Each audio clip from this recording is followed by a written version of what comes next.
and welcome to Memoirs of Successful Women. I'm so thrilled to have you listening in today. Today, I am going to be introducing you to Kim Troy, who is the founder and CEO of Civilis Consulting, a business growth consultancy providing strategic sales and marketing, operations, HR guidance to fast growth businesses. So we're going to be talking all things business, which I absolutely love.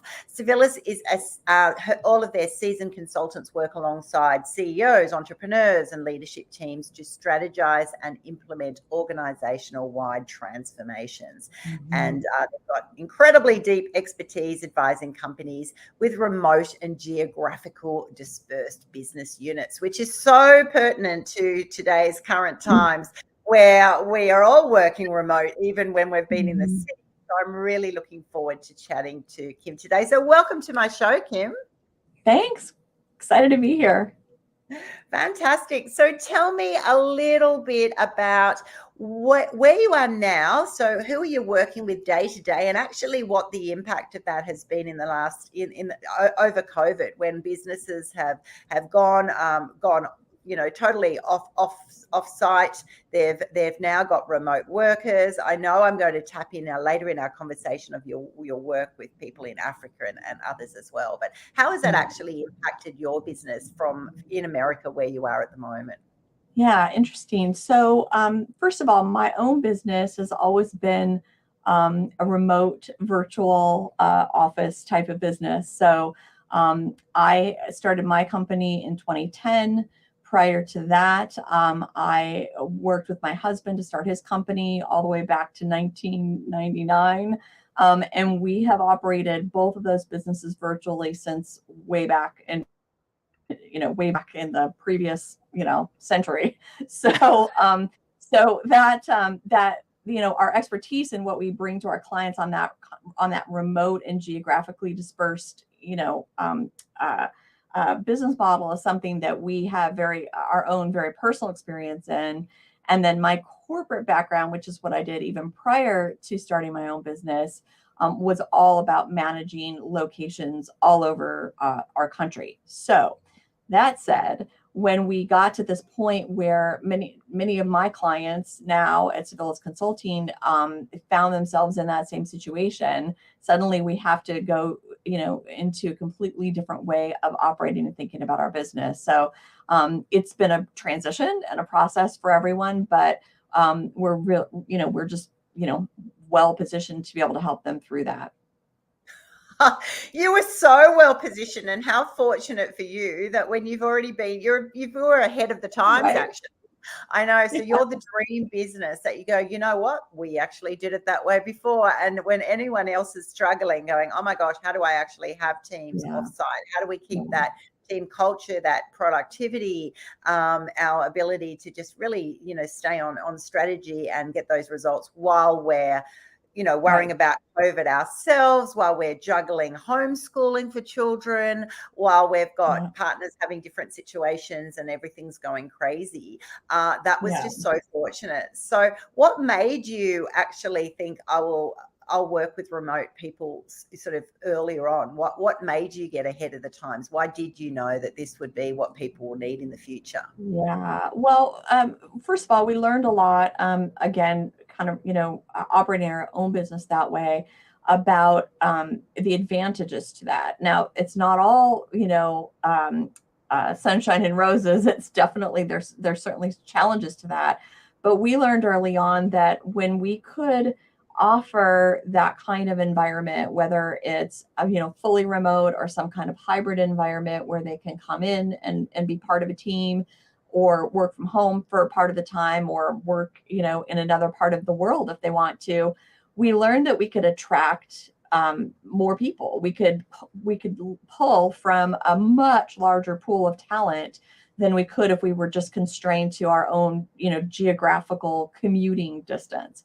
So that was a big advantage that we learned early on, and it enabled us to, again, really get some of the best people, whatever those subject matter experts were, or whatever that specialty was that we were looking for, we were able to attract them. And then the other thing that we learned in the process was that you have to manage those people differently than you would if you were right there with them. Yes. And it's definitely more challenging for them to feel part of a team, for them to feel part of a distinct culture, in the company when they may be working from their, a spare bedroom or from a coffee shop or, somewhere else on the road. So there's extra work that you have to go and do if you're managing those people to keep them engaged and keep them feeling like part of something much bigger than just literally what's within their four walls.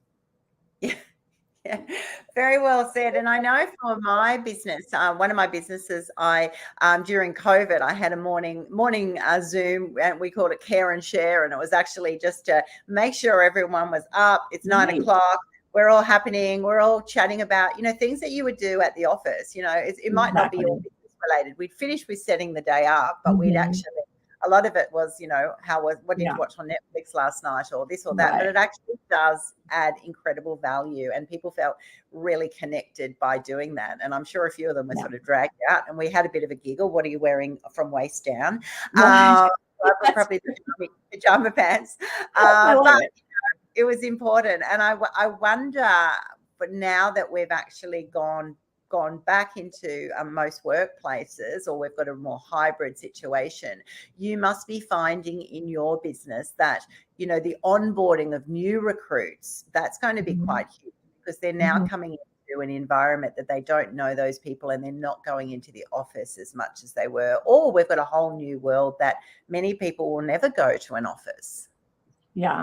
Yeah, exactly. I mean, what we're really seeing, and I'm sure this isn't just unique to, to where we are, or even unique to my particular clients, but what we're seeing is that in those situations where people are being asked to come back into an office situation, we have to really think about what is going to entice them to come back, because now they have different choices than they might have in the past. And so it's not the same as it's just all changed. It's not the same as what it was before. So we really have to think about why we're bringing them back, and make it worth their while, and make them actually benefit from being back in that environment more so than they could if they were just doing their work at home.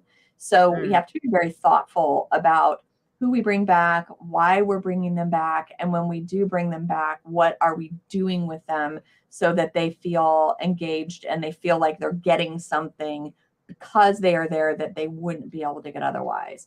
And it's different for different companies, but we still have to be very thoughtful about that. And in some cases, we can't make a good case for them coming back, and so we have to figure out how to keep them in our company if we want them, and we need them, in our business. We have to really think about, okay, how do we keep them engaged with the business and still allow them to work from home? So we have to put a lot of policies in place, and we've had to do a lot of retraining of our managers and our leaders to think about how they communicate and manage those people, because they can't do it the way that they used to. So they have to be a lot more thoughtful and a lot more engaging in the way that they communicate. And like you said, right, like you might have to intentionally do some things to create some of those moments that you would otherwise get at the, in the break room or on your way to the bathroom or something. Those are those moments where people get to connect as just regular old human beings, not just as a worker there to just kind of, get my job done. And so we have to think about how can we recreate those moments in an authentic way, a way that doesn't feel weird or creepy, but at the same time, allow that kind of human to human interaction so that we still feel like we're working with other human beings. Put the humanity back into human resources. Absolutely. Right. Absolutely. Exactly. I know. It's Yeah, crazy, isn't it? I love the way you've articulated that because it is such a shift. You know, I spent most of my career, you have to go into the city 5 days a week. You've got to be at that seat 9 till 5. And, you know, and I raised 5 children around that. And so, you know, all of the commute time, the cost of commuting, because of the time, it often then resulted in before or after school care for working mums. And, you know, and you've got all these factors that were just part of adult working life, right? And we all right, just sucked it up because there wasn't any, as if you could not do that, you would not get that right. job. Yeah, Now the whole world's changed. It's kind of like, and I've had that with staff too. It's kind of like going, well, I don't, now I know the cost saving, although COVID was obviously very, very challenging and traumatic in many ways. But also now I know that if I can work from home, I save that time, I save that childcare, I have more flexibility. I don't, you know, so now you've actually got to, as you said, tell me, why do I need to really be there? You know, and that's just kind right, of like from the employer perspective, it's like, oh my gosh, I've now actually feel like I've got to entertain my staff, you know, like I've got right. to A woo little them. bit. It's actually really important to be here, whereas your staff are Mhm. confidently saying, well, if I've been as productive without coming in, why do I now have to wear that Right. expense and inconvenience?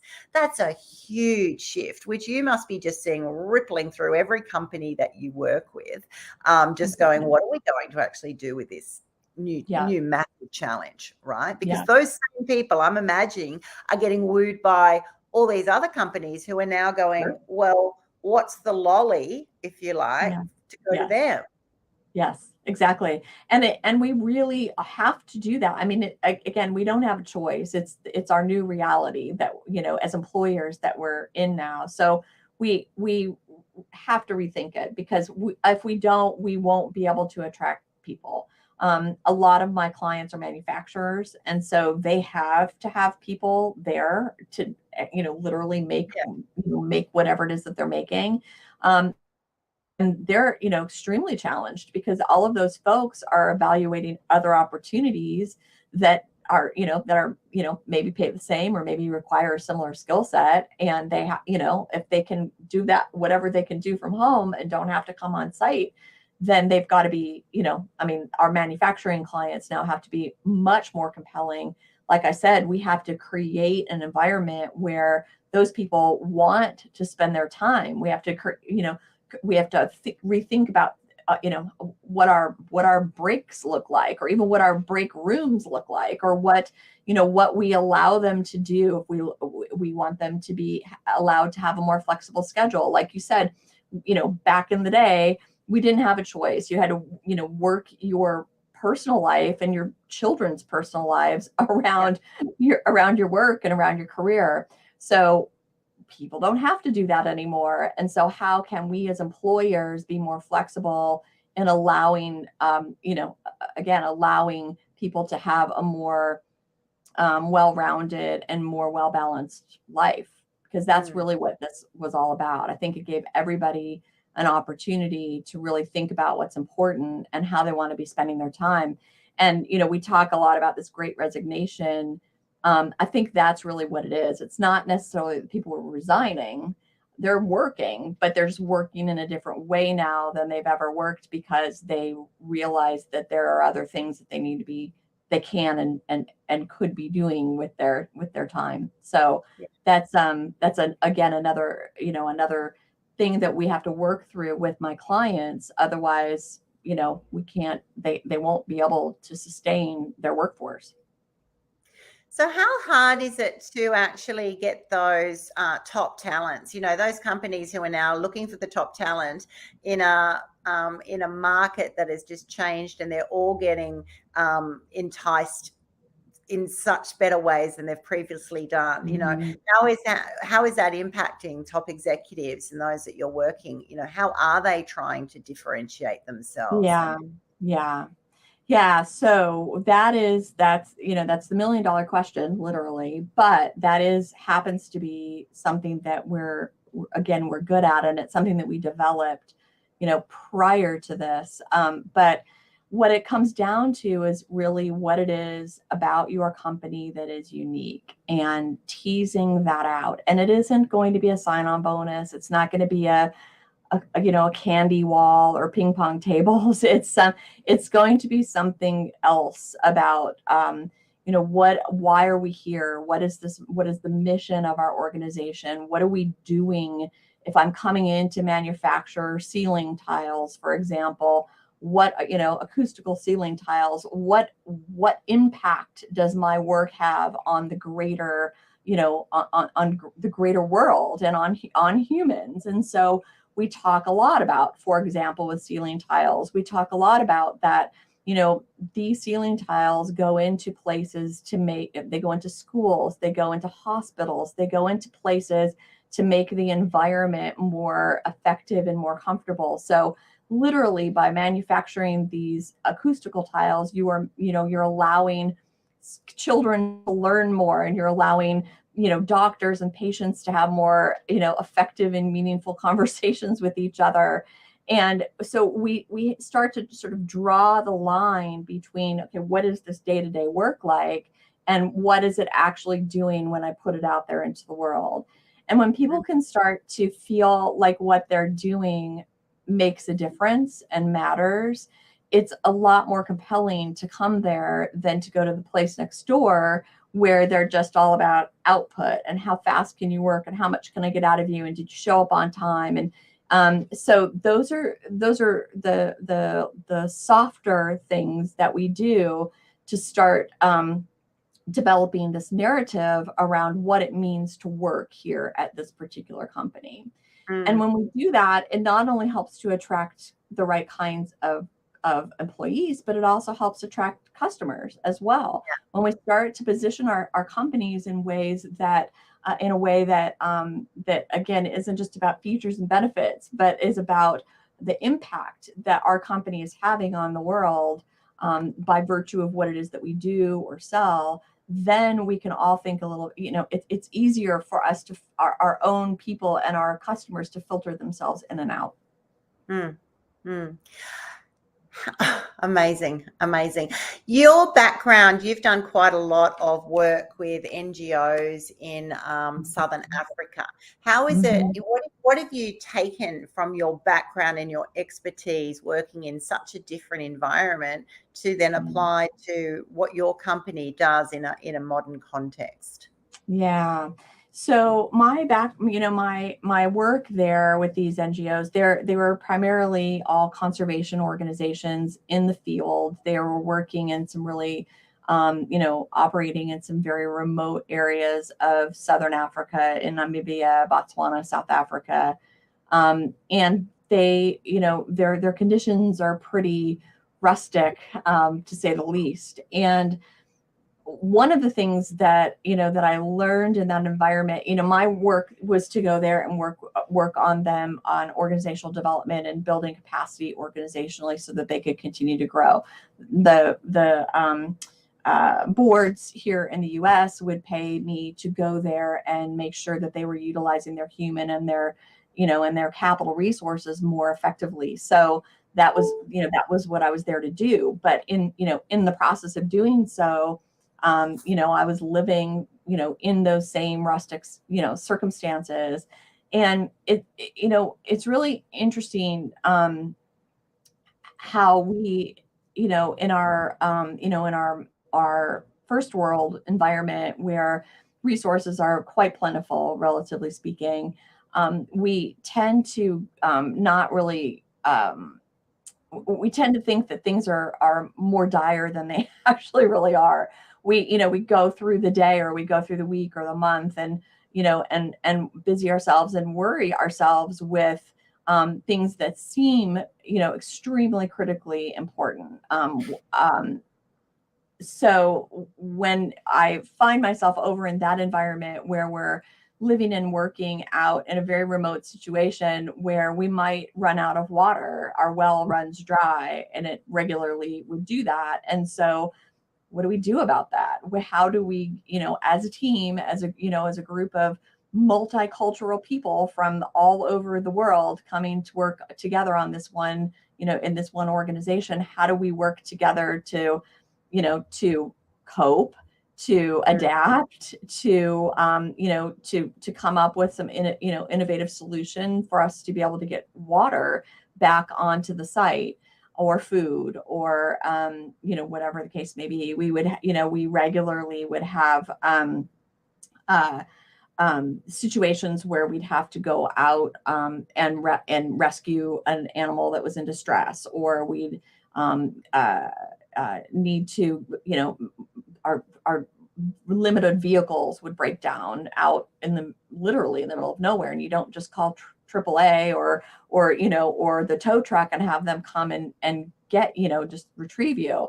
So there were just so many circumstances like that we found ourselves in the course of just doing our work, that really forces you to build new resilience muscles, muscles that that you really don't have to exercise as much.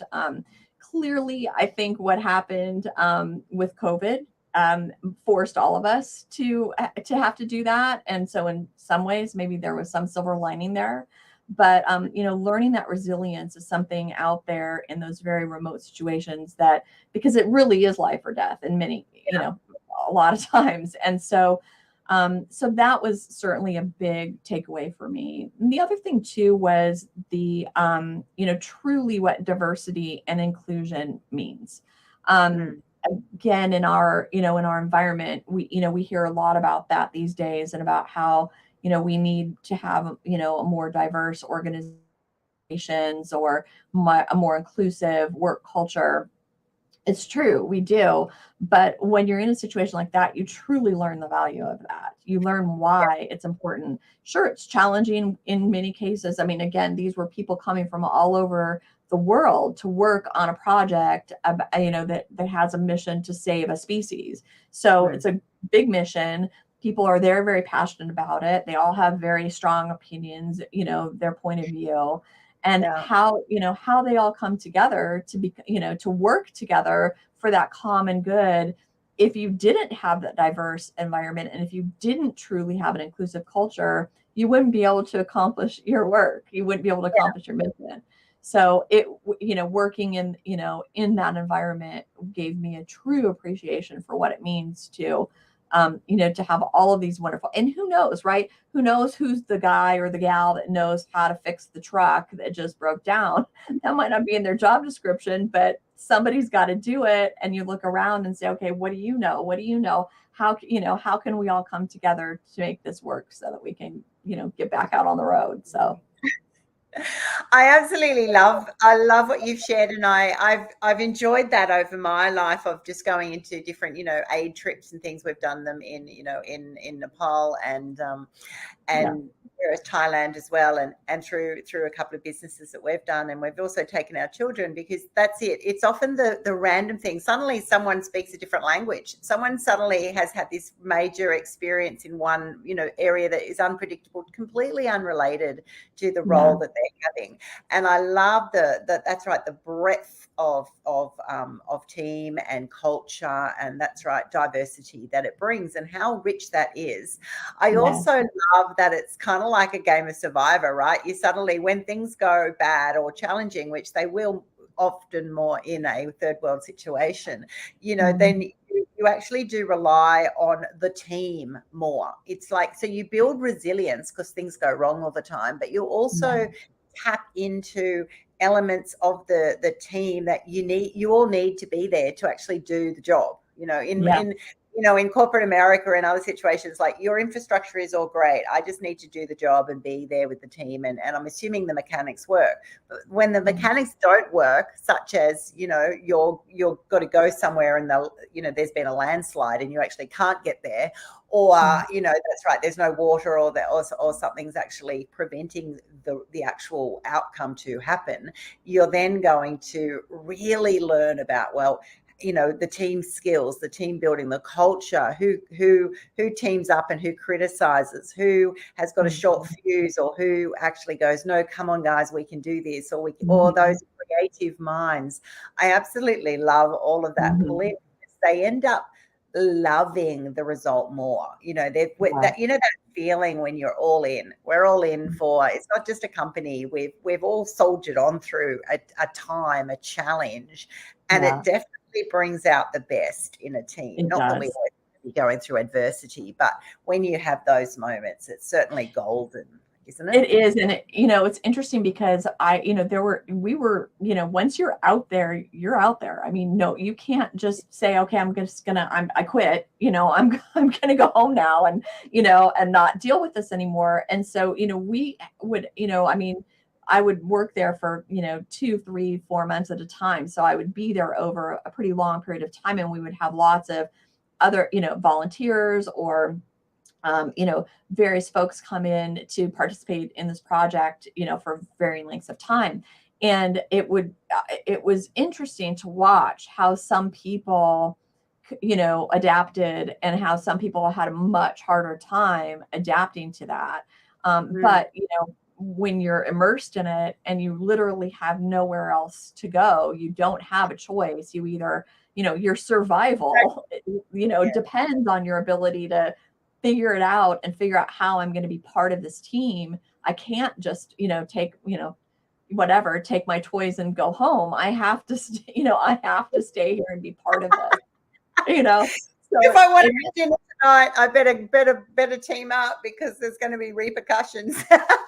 Right. I mean, right. And so it is, and I think, for those folks, I personally had a maybe an easier time of it. I had my own adjustment periods as well, but everybody has that. But when you finally get into it and sort of, I guess, maybe, surrender to the circumstances and realize that I can't control this craziness that I'm living in is completely outside of my control. And when you finally surrender to that and realize how little you really do have control over, there is something very liberating, and frankly, it makes us much more innovative when we get to that point.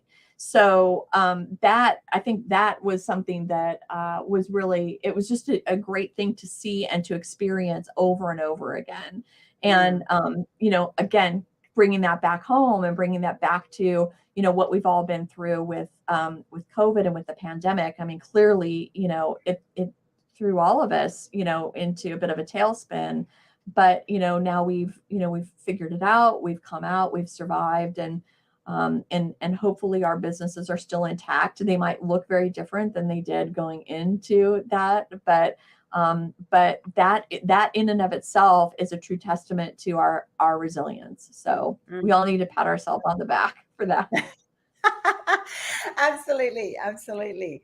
So in your consultancy business, you obviously are wanting to work with companies, businesses, CEOs to have that exponential growth, to be able to scale in this modern environment. How do you prepare teams in a new landscape, if you like, these teams who are working remote everywhere? Things have changed. We're actually having hard financial sort of times because people have really suffered and businesses have closed. How does your company really add value to those big companies to actually go, you know what, we want to still dream, we want to be strategic, we want to dream big, we do expect major outcomes. Right. This is how we're going to champion together to make that exponential growth happen. What sort of strategies, how do you work specifically with companies to do that? Yeah. So right. So how we work with them is we come in and we evaluate what it is that they're currently doing, and we look for ways for them to be able to do it more efficiently and effectively.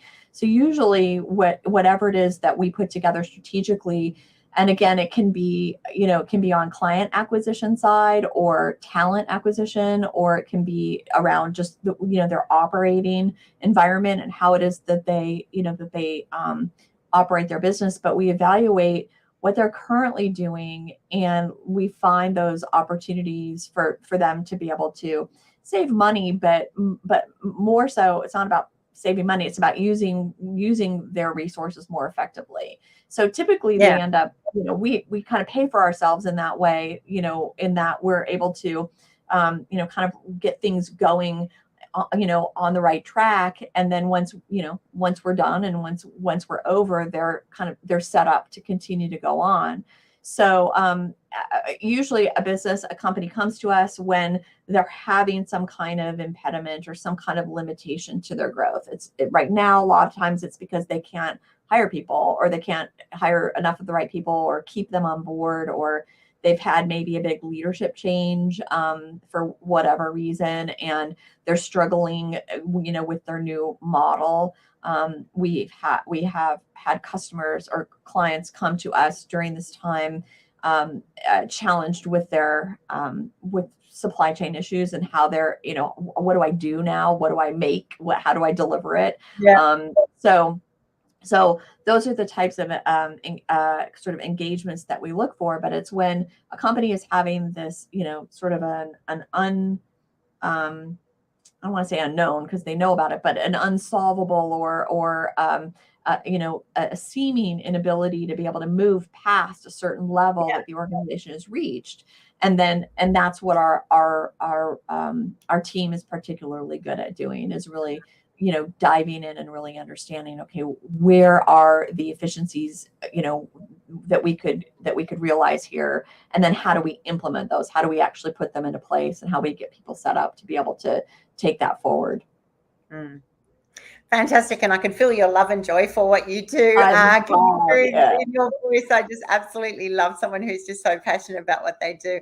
And that's it. They might know it or they might not, So I think coming in with that expertise, being able to actually, unpack a business, or to be able to see it from a different perspective, it can be, that's worth gold, because often when you've been working in a certain way, you reach that stage that you've just got a block, or it's not working, but you don't know what to change, or you don't know how to change it, or you don't know, you're not willing to have the risk of, well, what if I change things and people don't like it? There's so many elements which will be sort of fear and self-protective sort of based, I'm assuming, that, you'll do in a very controlled way, that, you're actually, nothing's, wrong. It's just that we can do it better. And that's exactly. Right. So if we can get rid of waste and we can be more efficient, then that's great. And so you go for the easy wins, but often it might be something else that that they haven't put their finger on, that when you've done certain things, it might be actually just to bring the team members in, that they all actually participate more in the in the strategy, or that they feel that they're more loved, or that they have appreciation of different roles and all that sort of thing. I love it. I love it when you go in and look holistically at a company. And the answers are always there within the team. I mean, the answers are always there. It's just our job to, to tease them out, and to be able to, to get to the kernel of what it is that, like I said, that really is unique and special and different. And once we do that, then it's then we can sort of, take them down that, this new, enlightened path. And that's where that's where the growth gets going again. So what have you learned most about yourself as a successful woman, a woman running a company? You've got a breadth of experience. You're at the top of your career. What have you learned about yourself personally? Not what you do for others, but what have you learned in your own journey that says, this is why I feel that I am successful? Why do you own that? What have you learned along the way that maybe even surprised you about yourself? That's a good question.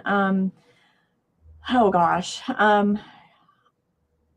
First of all, what I learned early on, I had a mentor early on. I was fortunate to have some really great individuals kind of take me under their wing over the years. And one of the things I learned early on is to not, to control what I can, to affect what I can, and then let the rest go. And I will admit that I even today, 40 years or so, into my career, I've had to still remind myself from time to time, that there's just only so much that I can affect and that I can impact. And what I've learned over the years is that I can handle just about anything that comes my way. So I don't have to try to control my environment, because I will be able to appropriately respond to whatever it is that does happen, when it happens. And until then, I need to use that energy for something that's more productive. So that's something that I learned. And I think that's just as a person. I don't know if that's necessarily a female trait, but that is something that has served me well over the years. Another thing too for me as a woman is, I spent many, many years second guessing myself, feeling like there must be something that everybody knows that I don't, or that if something goes wrong, it must have been because I didn't do something right, or because I should have done something differently. So I've spent, too many years putting myself under, unduly under more scrutiny than is necessary. I've learned, and again, I think it's maybe just come from experience and just from years under my belt, that, that I'm really, really good at what I do. And I don't have to make excuses for that. I don't have to justify that. I don't have to feel sheepish about that. I just am. And I'm not good at a lot of other things, and I'm not going to try to be, but I am really good at what I do, and I love it. And once I can say that and not feel embarrassed about it, and kind of proclaim it, suddenly, it's very liberating. And now I get to spend that energy putting it into the thing that I'm passionate about, instead of putting it back on myself and making myself feel somehow, like somehow I'm inadequate, or I'm not quite, what I should be or what I need to be. And I think that might be a female trait. I'm not sure, but it's definitely a female trait. Yeah, good to know. Good to know you're not alone there. That's right. Yeah, I know. We're amazing human beings, and in many ways, I think we've got it going on a lot more so than our male counterparts. We just need to just accept it, own it, recognize it, and just lean into it. So Brilliantly said, Kim. Exactly right. And that's what this podcast and all of my work with Women's Biz Tribe is all about, is actually saying, you know what, we've all got our area of genius, right? And you're going to develop and hone that over your business and life journey. And so to actually be proud of that, to celebrate that, to actually come at certain stages of your life and go, yeah, I'm good at this. This is my specialty. I'm this, Serena Williams is brilliant at tennis. Like, own it, So, you don't have to, as soon as you go, oh, well, I'm pretty good, there's so many other amazing people. That's respectful and lovely. But when you're in business and you're claiming that space, and you have to be, as a company, the differential, other people are choosing, other people will put themselves ahead. And it's actually a great thing. It's a necessary thing to be able to say, you know what, I believe you should pick me because, or my company, because of our experience, because of the way we do things, because we are the best in the biz, because of all these other reasons. And that's actually fantastic, because that's right. If I'm the consumer, I do want to work with the person, who is the most confident. I do want to go to the doctor who is the most skilled and actually is happy to tell me all their stats on why they're actually the best. Why wouldn't I? Why would I go to someone and go, oh yeah, I think I could do that for you? It's like, no, I want the best of the best. So I actually love, what you actually just shared there with the gems in this conversation, that it is challenging. It's hard to get to that stage, particularly as women who are generally taught more from a very young age to be very respectful of others and not to speak high above ourselves and all that. And we don't want to lose that. We certainly don't want to be arrogant and all those other qualities, but to actually go, you know what, that's right. I can speak highly about my skills and my attributes and the company that I work for, because I want you to be able to get the best, and this is actually my thing. I think that's such a win-win place to be. Exactly. Fantastic. Thank you so much for being on my program today. I have so enjoyed our conversation. I know those listening in, you can find Kim at civilisconsulting.com. When they go to your website, who is going to come to that website? What are they going to find when they reach out to you? If they're struggling in their companies at the moment, if they've reached a block, they're like going, you know what, I just know that we grew for a while and we've sort of stalled, or we've had that hiccup in COVID and we haven't just recalibrated. We know that we've got the goods. We're like the best kept secret. Why don't more people know about us? You know, those people, when they reach out to you, what will they find, Kim? Yeah. Well, first of all, they'll find our website with the contact form and all of that, but they'll also find information about our consultants and what it is that, that we bring to their, to them and to our relationship with them. We also have a really robust blog that has a lot of articles about, in fact, there's a really great article about, that remote work environment and what to think about and what to consider when you're, when you're trying to build this, this hybrid working environment. So there's resources there. There's certainly ways to contact us. And of course, just information about what it is that we can do to help them. Fantastic. Well, everyone, reach out to Kim if this is your issue today, and definitely listen to those gold nuggets shared.